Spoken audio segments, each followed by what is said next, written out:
ငါလာနေအောင်ဒီလောက်ဆွဲဆောင်မှုရှိအောင်ဂရုစိုက်နေကြတယ်ဒီလောက်အိုစနာကြနေဟာမယောကိုကဘာလို့ဆွဲလန်းနေရလဲမယားကြီးငုတ်တုတ်ရှိရတာနဲ့စနိုက်ကြော်တယ်ဆိုမှတော့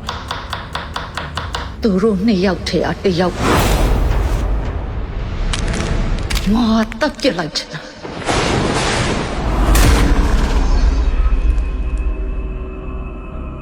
အောင်လည်းနဲ့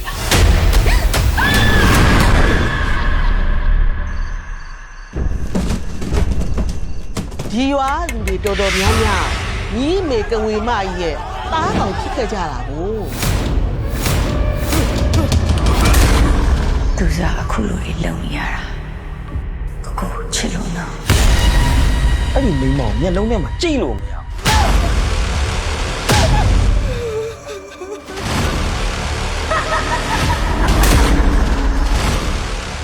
ဘာမှကျမအဲ့လောက်ထိမုန်းနေရအောင်ပေါ့ရဲ့ဘယ်ကျမဘာရင်များကောင်းတိုက်လိုက်လို့လဲတော့လက်နဲ့တော့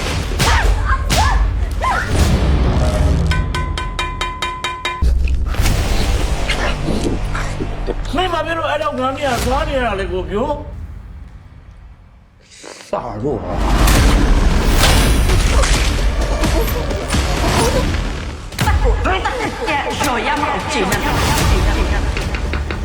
သူ့ကိုယ်လည်းဝင်ပုတ်လိုက်တော့